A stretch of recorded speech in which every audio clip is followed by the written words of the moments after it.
We have now come to the last session of this meeting. Our next speaker is one of the most important players in the field of single-cell genomics. Let's welcome Ido Amit, who is from Israel. Ido Amit is a professor at the Immunology department at the Weizmann Institute of Science. His lab pioneered single-cell genomic technologies and their application to characterize the immune system. Thank you, Goji, for inviting me for the talk here and for organizing the Asia Human Cell Atlas. This is such an important meeting in general and in these days more than ever. So I think we do not need to introduce why understanding immunology these days is of extreme importance, and really understanding all of the different subsets of immune cells and how they may go weary under different conditions. So relevant to these days, I'm going to start by a bit of introduction of some of our work on COVID-19 and using single cell approaches to understand how the immune system is modified under COVID infection, and specifically under COVID infection that go towards more pathological states. Our entry into this was through work we did over the years to really understand the differences between viruses, cells that are infected with virus and therefore change their activity, so the interaction between the host and the virus, and the bystander effects that are going on in the tissue given the signaling of the immune system itself towards the cells in the periphery. And the idea is very basic, although it took us some time to generate a robust working pipeline for this. And the idea is to use not only the genes that we align to the human database or the host database, but also to a very large compendium of viral genome that we assembled. And then the idea is straightforward, to try to understand how within our atlas of immune and in general of all of the cells within the tissue, where is the infection introduced, what type of infection, which type of viruses. And as you see, even in our very initial work on the COVID, we see a lot of unexpected infections. So I'm going to primarily talk about two data sets that are already published. So work with Zheng Zhang and Xu Zhang in Shenzhen Hospital. Again, amazing collaborative work that started by a tweet. And our description of such an algorithm and the need to collaborate on this, and they picked up the ball, and it was and it still is a very fantastic collaboration in understanding a viral infection, not only COVID, and then increasing it to larger and larger cohorts that we are now assembling. So one really dramatic finding that we saw using this first single cell atlas of the lungs of COVID-infected patients, mainly focusing on the difference between patients that have a more mild disease versus the more pathological cases. We saw very dramatic differences both in the compartment, the myeloid compartment. Really, the most clear change was the apoptosis of alveolar macrophages and the elimination of the alveolar macrophages from the lung, which keep a more immune suppressed environment, and their replacement with monocytes and monocytes who differentiate into macrophages, which are much more inflammatory under this condition. So that was the first and very apparent and dramatic change, and that is going alongside with secretion of a lot of inflammatory cytokine, and I dare not call it a cytokine storm. So it's a very specific set of cytokines that are secreted there. And the second event, again very dramatic, is that within the mild patient and patients who have a very decay disease or a disease that is not showing a strong pathology, what we see is specific T cells to the virus, different clonal effector cells and memory cells, whereas in the severe patient, one observed much more naive T cells that do not seem to recognize the virus and generate clonality in face of it. And again, we're talking about patients that when we see them in the ICU, most of them hardly have any virus at that point, at something in the range of 3 weeks post-infection. We can see this basically summarized here. So there is some changes in the CD4 T cells. Again, these naive CD4 T cells are mostly seen in the severe patient. There's a huge drop from the mild to severe in these clonal T memory cells, and some increase in NK cells. And again, this is what I described in the alveolar macrophages and the change in the and they're being replaced by monocyte-derived macrophages and monocytes in general. So that was a first and a more limited cohort that is growing at that time. Since then, we collected many more patients, and this observation that we had originally is extremely robust. So we see it in every cohort that we look at. Here is a cohort of around 30 patients from the Verona area. This is a collaboration with Vincenzo Ponte and his team from Verona.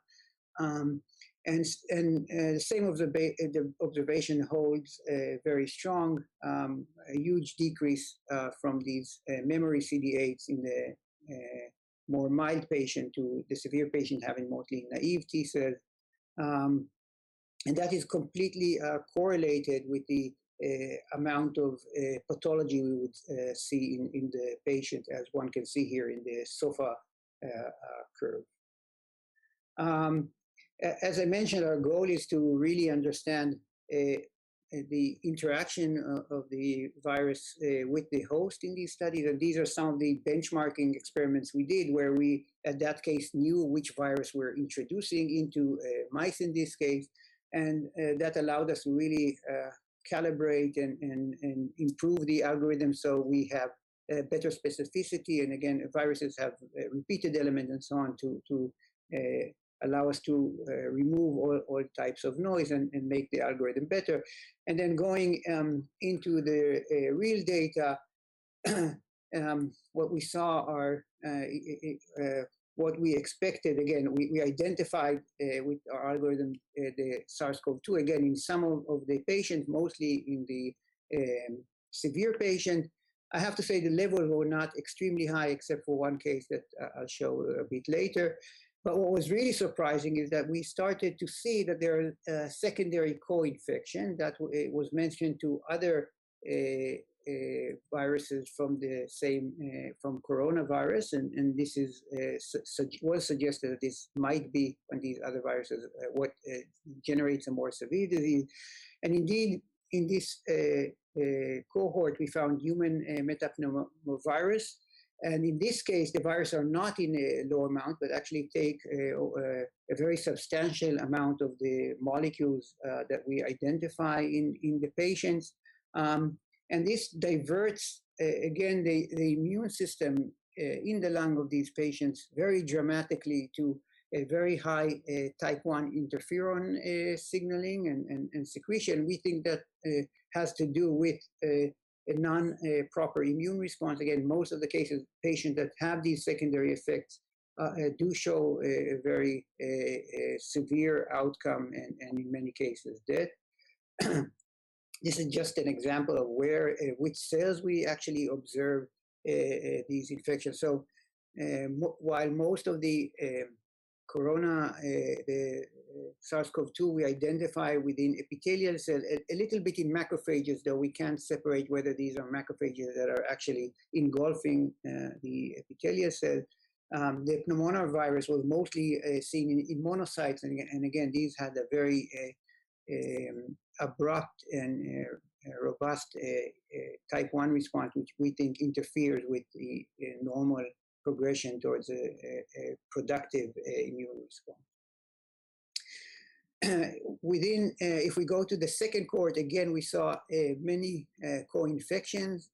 I'm showing in 2 patients here.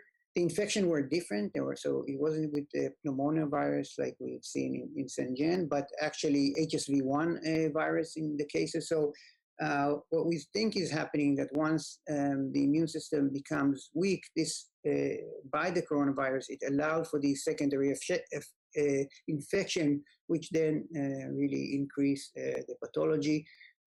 Obviously, from this data, one can really learn the structure of the viruses and start to understand how this impacts the immune system and how this influences not only the infected cells, but also the bystander cells. So we think this is a very productive direction, and we encourage people to use this algorithm more and more. So just to summarize, within the study, in the Verona study and the others, we're trying to take these experiments which are starting observational, as we like to do, to move them to more functional experiments. And we do see very dramatic changes in the severe patients. So while in the mild patient, what we see as a consequence of the infection, there's also initiation of feedbacks, which suppress and are actually checkpoint to stop the immune system, like expression of arginase 1 in various myeloid cells. I'll discuss that a little bit later, and other checkpoints on granulocytes and T cells. Within the severe patient, we don't see these breaks coming on. So if we take from the blood of a mild patient these myeloid cells, they will suppress quite effectively T cell responses, while that we don't see that same phenomena when we take such cells from the blood of the severe cases. So there is still a lot to learn here, but we think a lot of this is driven by this inability of the immune system to stop its activity, almost like autoimmune response, and that with the secondary infection really causes this dramatic pathology. I'd like to move forward to 2 new technologies that we think are of extreme importance to incorporate into the Human Cell Atlas. A lot of this was also funded and helped by the CZI, by the CZI seed networks and so on. So the roots of the HCA, and that is to better understand within complete tissue and the immune system how interaction between cells and how the signaling within the cells is really impacting the overall physiology or pathology. And I think that will allow us to build a more a deeper understanding of the atlases we currently have and we're building. So it's not I think it's obvious for everyone in this consortium that we need better technology to understand the aspect of time. And as is very clear, the immune system is a very dynamic system which is changing due to perturbations and diseases, pathologies, and so on. Spatial organization, cell communication, the clonal relationship, being able to understand this data alongside genetic perturbation and the TCR and BCR. And these are all technologies we're constantly trying to develop and expand as the rest of the community is. And our initial goal to understand communication between various cells within the tissue was this study by Meirav and Amir. We try to use ligand receptor pair to understand the communication of various immune subsets with themselves and with the rest of the lung tissue. And such analysis by our group and others, I think, really allow to understand new types of biology, which is critical, and immunobiology, which is extremely critical in understanding such communication in the lung.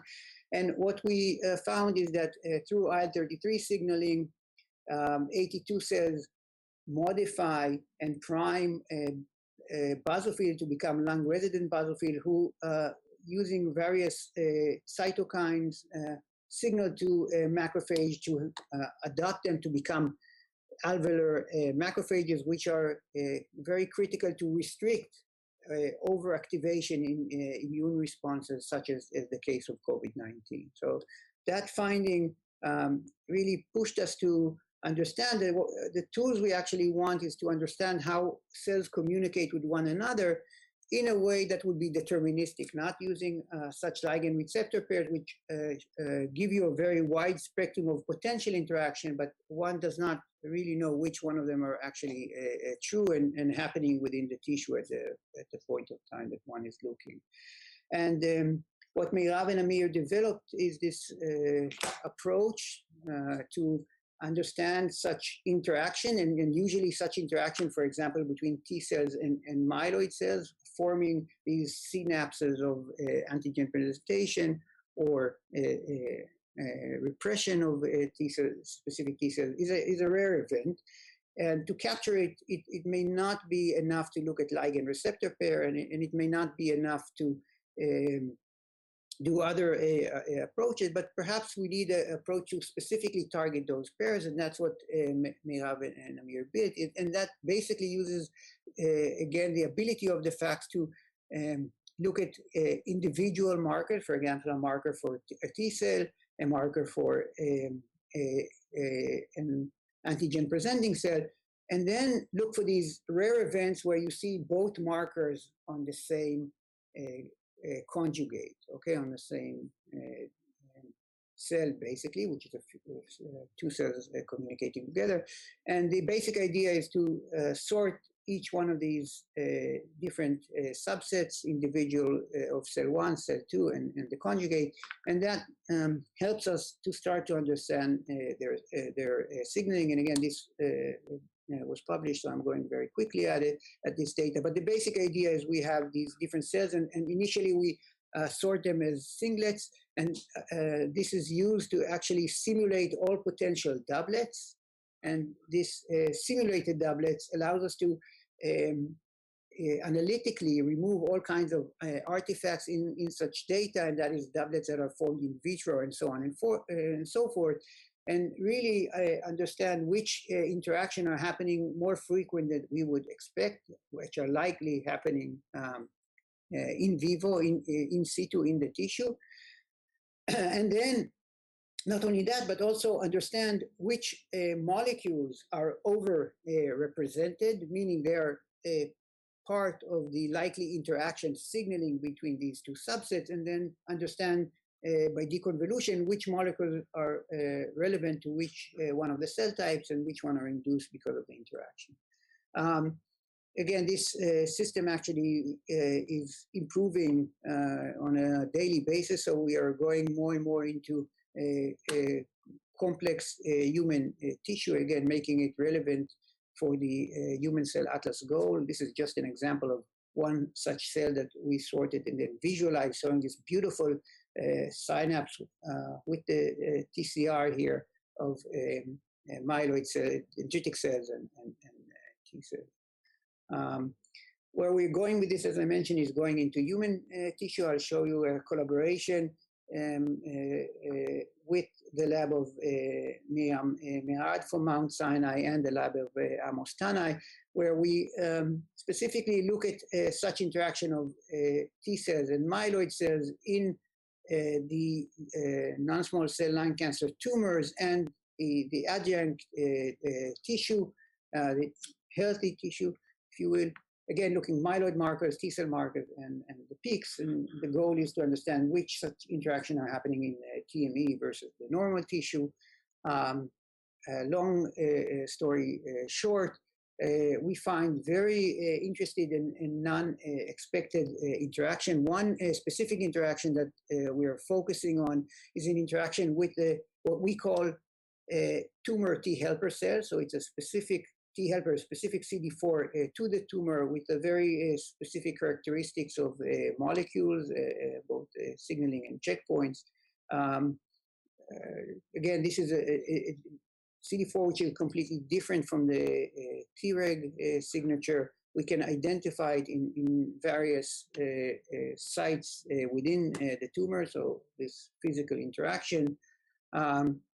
We moved on then to make a mouse model that recapitulates this phenomena and are constantly investigating this CD4 T cells and what potentially it might do function in the tumor and how we can modulate it. So this is a very exciting direction. And again, the entire discovery and understanding was generated because we can start to see such interaction and identify this relatively rare CD4 T cell. But when you look at it in the face of interaction with the APCs and dendritic cells, you see that these are very major cells in the tissue. So in this case, this is the such interaction visualized in mouse tissue. Moving forward to the last technology, how much time do I have left? Fauci, can you tell me how much time do I have left? Oh, sorry. Yeah, it's about 5 minutes left. 5 minutes. All right. So it's a work that just came out, so I'll try to go fast and finish on time. I know we want to keep a tight schedule here.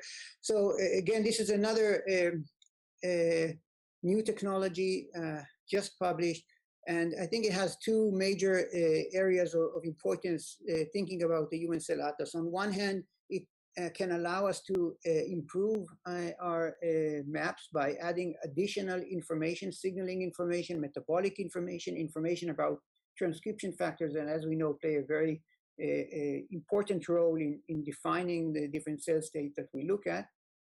So this is one obvious advantage. The second advantage is that this fixative also allows us to keep the tissues for a very long time and keep them in a condition that are almost as good as fresh tissues.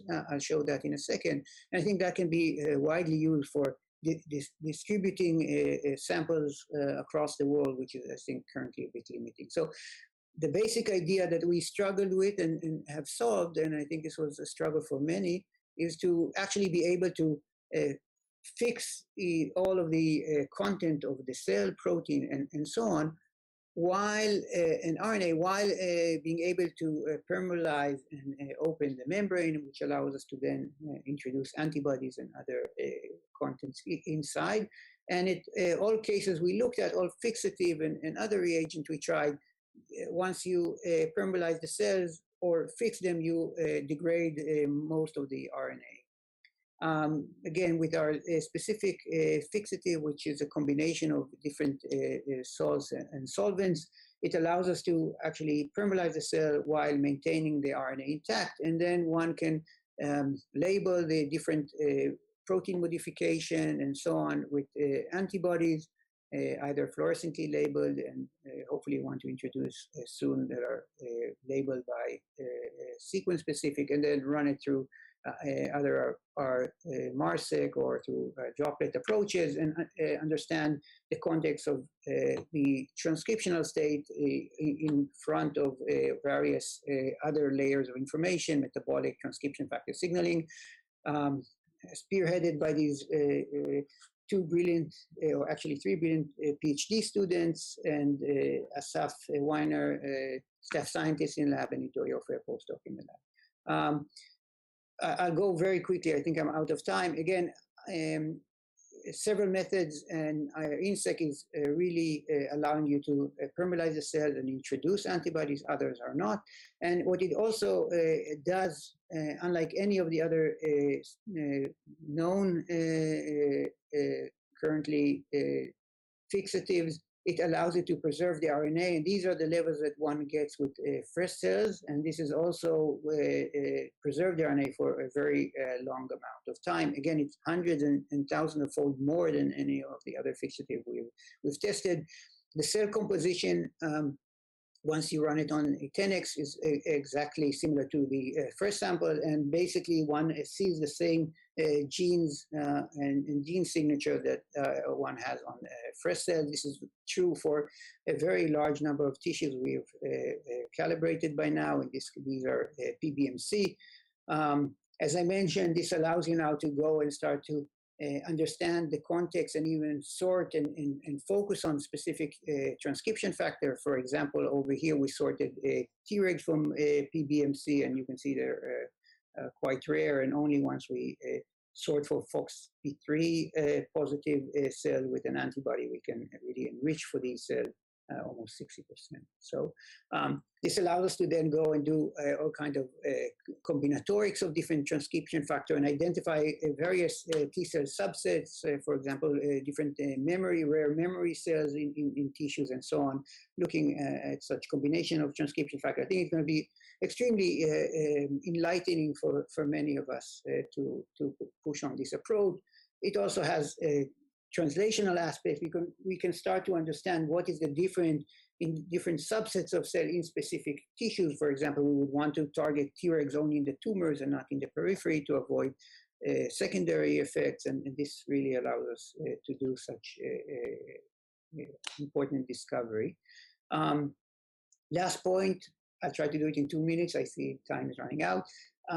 Going and better understanding various myeloid subsets. For example, some of the most potent inhibitory myeloid cells or myeloid-derived suppressive cells, what they're called, are really cells that have no extracellular markers. They're impossible to define by such markers. And only these intracellular metabolic activities are defining these cells, which make it very difficult to study them and understand them in this context. We always get a very mixed population. And what we did is very simply label these specific metabolic activities. In this case, I'm showing you ARG1 positive myeloid cells. And once we did such an effort, we really identified the various subsets of myeloid cells in which inhibitory activities they conquer. So really breaking the myeloid-derived suppressor cells into very specific groups, which we understand now very well all of their markers. I'll go very rapidly on this. One very interesting receptor which we worked on in the past, which is called TREM2, was found to be very much correlated with such myeloid suppressive activity, as I'm showing here. TREM2 is of high interest to us. Again, we show this signaling pathway is almost not active within immune cells in health, but only within disease. This is, and actually had a beautiful picture of how in the human cell atlas, only in brain microglia and the bone, you have a little bit of expression of TREM2, while in pathology it's expressed in many areas. And what we've learned over the years is this receptor activates a very robust immunosuppressive activity. What? Control the time. One slide and a half. All right. And then again, with knockout, we've shown that tumors would grow much slower without TREM2, again, because of its immunosuppressive activity, and that really modifies the suppressive environment within tumor, dysfunctional T cells, and so on and so forth. Need to thank the amazing people who did the work. Wonderful collaboration, as I mentioned, with Amos Tanai, Ton Schumacher, Miriam Merad, and people I mentioned all along, and our great funders. Thank you, and sorry for going a bit over time. Great talk, Ido. I mean, I'm not an expert on immunology, but really like, all of these fancy technologies that you have, developed to advance the single-cell genomics. I think one question I wanted to ask is actually your beautiful work in combining index sorting with single-cell RNA-seq, and how would those results compare to site-seq? And is there any interesting thing that is different between the two methodologies?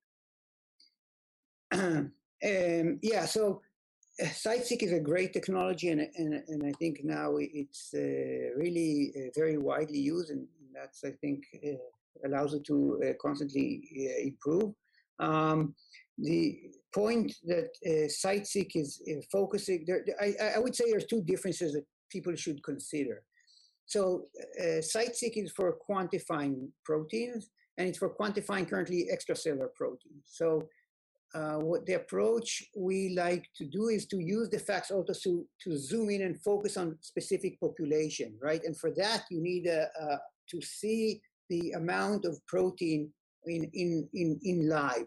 And what these fluorescent markers allow you to do, and I have to say, through our very fun and collaborative work with BD, we are constantly increasing the amount of fluorescent markers that you can use, and actually on the fly really decide, okay, here are the important cells I want to focus on, and really focus on them and only sequence them.